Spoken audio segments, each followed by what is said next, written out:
start, let alone how to keep fat loss going for long enough to get rid of the most stubborn areas. Today, I'll show you step by step in 3 stages how to eat to start losing fat and how to keep that going until you successfully lost all of your belly fat and for good. Before we dive into the 3 stages, let me explain what these stages mean and why you need them in the first place. So you're likely somewhere between a body fat of 15% and 25%, or maybe even higher. Regardless of where you are right now, you need to lose enough fat from other areas of your body before your body will start prioritizing burning off your belly fat for energy.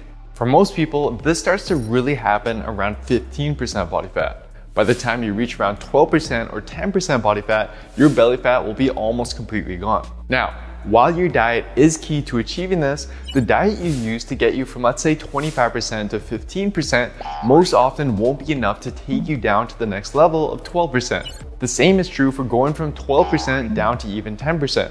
As you get leaner and leaner, there's certain things you need to be aware of and certain changes you should make with your diet to prevent you from getting stuck and to prevent you from losing muscle. Let's start with stage 1. The first stage is designed to kickstart the fat loss process and keep it going until you get to about 15% body fat. Throughout this stage, your hunger levels will be low, your risk of muscle loss will also be low, and physiologically, it will be the easiest stage to get through. The stage is actually quite simple. There's only 2 factors you need to focus on: calories and protein. Let's first talk about calories. You don't need to completely cut out carbs, sugar, or any of your favorite foods. All you need to do is create what's known as an energy deficit to start forcing your body to burn body fat for energy. You create this deficit by consuming less calories than your body burns every day. Now, to find the appropriate energy deficit for your body, take your body weight in pounds and multiply that by anywhere from 11 to 13. If you're a taller individual, younger, or more active, go with the higher end. If you're a shorter individual, older, or less active, go with the lower end. The number you get will be a rough estimate of the amount of calories you should eat every day. But to hit your goal calorie intake, some foods are better than others. What I recommend is focusing on what's known as low calorie density foods.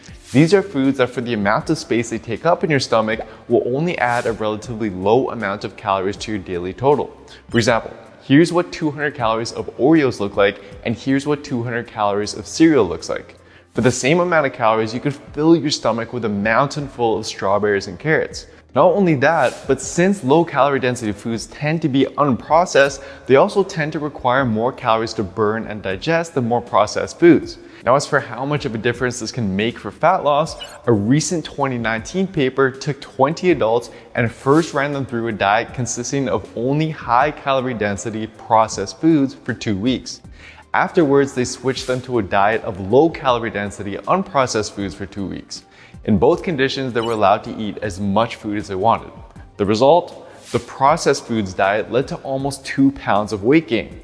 Once they switched to the unprocessed diet, however, their daily calorie intake dropped by over 500 calories and they ended up losing over 2 pounds. At the end of the stage, I'll provide a list of low calorie density food items for you to pick from.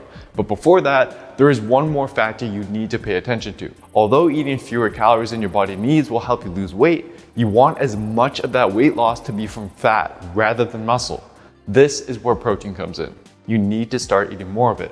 In fact, in studies where subjects go on the same diet and lose the same amount of weight, the ones who eat more protein end up losing more fat and less muscle. As for how much protein you should aim for, a good recommendation for relatively heavier males in this stage who are at a higher body fat is to eat 1 gram per centimeter of your height. So if you're 175 centimeters tall, aim to eat around 175 grams of protein per day, with the rest of your calories coming from carbs and fats.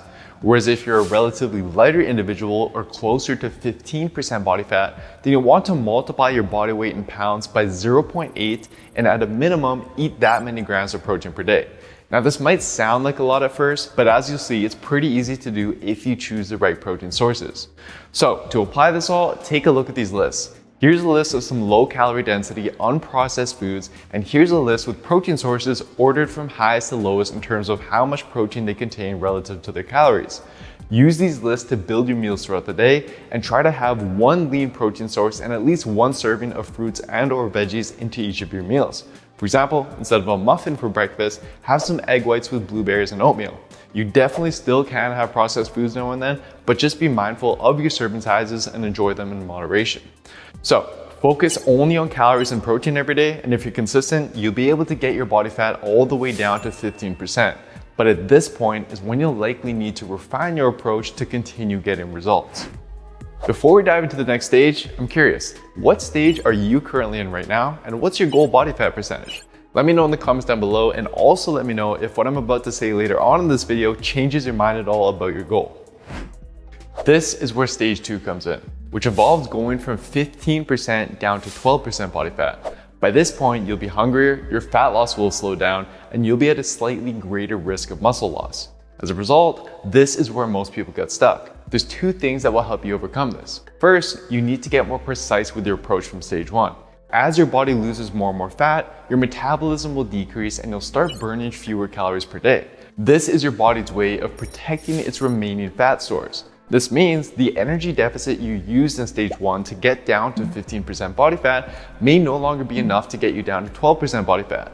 To overcome this, if you haven't yet been doing so, you should start tracking your daily calorie intake and doing so more carefully. You might not think this is necessary, but research has shown the average person will think they eat about 429 less calories per day on average than they actually do. So even if just temporarily, measure out your food to see how many calories you're actually consuming and ensure you're in an energy deficit. Second, this stage is when you'll want to start addressing your carb and fat intake. Take a look at this list of carbs and fats. Although healthy fats are needed in your diet, on a gram per gram basis, fats contain more than twice as many calories as carbs do. Because of this, an effective approach is to keep your protein intake high as is, but lower your daily fat intake to the lower end of what's recommended for general health. This is about 20 to 25% of your daily calorie intake.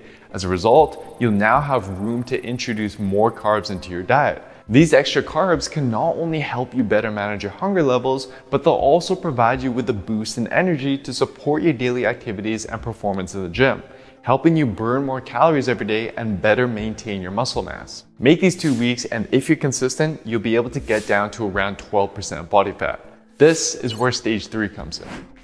This is the most difficult stage. While consistency with what we mentioned earlier will be the key to progressing through this stage, it's going to require more discipline and sacrifice. First off, not only will you very likely have to be accurately tracking your calories every day, you'll also want to ensure your daily meals are making the best use of the limited calories you have.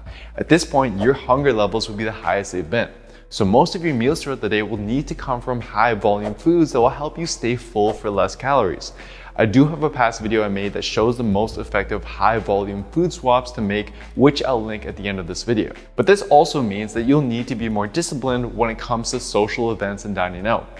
You don't have to eliminate it completely, but you will have to make wise choices when you're out and make sure that you plan in advance for big meals out or for alcohol, both of which can drastically increase your calorie intake without you even realizing it. Lastly, ask yourself if the sacrifices are worth it. In my opinion, for most natural lifters, a body fat of around 12 to 15% is the most sustainable physique. It's practical to maintain, you get the health benefits of being leaner, and you'll still look great, especially if you have a good amount of muscle on you and well-developed abs from training them. While getting leaner than this, yes, it's going to provide a bit more definition and cuts. It not only requires a lot more sacrifice, but for many people, that's when daily energy levels and strength will start to be negatively affected. And unlike our Built with Science member Patrick over here, who started off with a good amount of muscle, you might actually not end up liking the way you look being really lean if you haven't yet built up much muscle. So while you definitely can get to 10% body fat by pushing through with what you've learned, at least consider hanging around at a higher level of body fat first. And be proud of how far you've come and realize that the extra push just may not be worth it, especially if you can't maintain it. Overall, guys, the strategy when it comes to your nutrition is actually quite simple. The hard part is staying consistent with it. You have to be clear about what your goals are and then find what you personally enjoy and can stick to consistently in the long run.